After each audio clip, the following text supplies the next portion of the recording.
தீபாவளி ஸ்பெஷலான சூப்பரான மினி அதிரசம் எப்படி செய்யறதுன்னு பார்க்கலாம். நிறைய பேருக்கு இது பாகு காய்ச்சறது ரொம்ப கஷ்டமாக இருக்கு இல்லைங்களா? இப்போ ஈஸியாக நான் சொல்கிறேன். இந்த டிப்பை நீங்கள் ஃபாலோ பண்ணிக்கோங்க. நான் 1 கப் அளவுக்கு பச்சை அரிசியை ஊற போட்டு 2லேருந்து ஒரு 3 மணி நேரம் வரைக்கும் ஊறினா போதும். தண்ணியை சுத்தமாக வடிகட்டிட்டு இந்த மாதிரி மிக்ஸி ஜாரில் அரைச்சி நல்லா சலிச்சு எடுத்துக்கோங்க. மாவு காயக்கூடாது. நல்லா ஒரு மூடி போட்டு மூடிடுங்க. இதுக்கு அடுத்ததாக 3/4 கப் அளவுக்கு எந்த கப்பால் அரிசி எடுக்கிறீங்களோ அதே கப்பில் 3/4 கப் அளவுக்கு வெல்லம் எடுத்துக்கோங்க.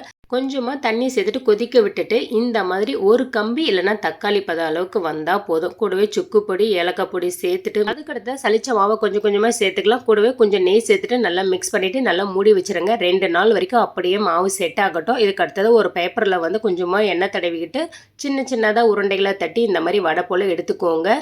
ஃப்ளேம் லோ டு மீடியம் ஃப்ளேமில் ஃப்ரை பண்ணி எடுத்துக்கோங்க. பொரிச்ச அதிரசத்தை இந்த மாதிரி அதிரச கட்டையால் வச்சு எண்ணெய்கள் எல்லாமே சுத்தமாக எடுத்ததுக்கு அப்புறமா சூப்பரான மினி அதிரசம் ட்ரை பண்ணி பார்த்துட்டு நம்ம சேனலை மறக்காமல் சப்ஸ்கிரைப் பண்ணுங்கள்.